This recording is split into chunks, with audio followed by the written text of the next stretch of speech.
L'hypertension artérielle au Cameroun et en Afrique est devenue l'une des principales causes de mortalité chez les adultes selon l'OMS, l'Organisation mondiale de la santé.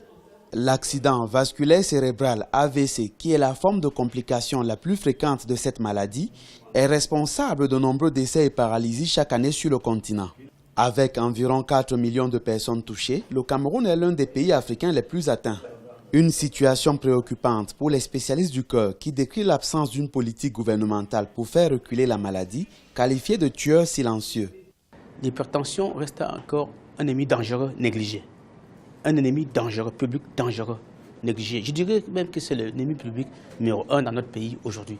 Parce que c'est la maladie qui, après le paludisme, touche plus de 35% de la population adulte.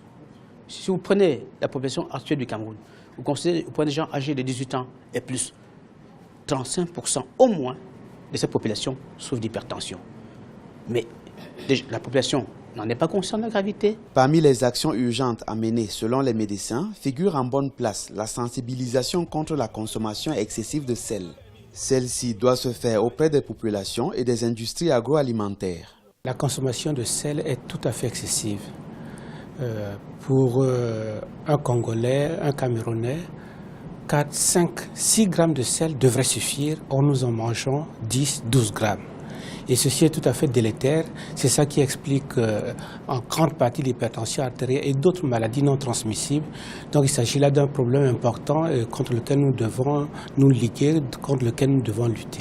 La prévalence de l'hypertension artérielle augmente de façon préoccupante en Afrique, notamment chez les femmes.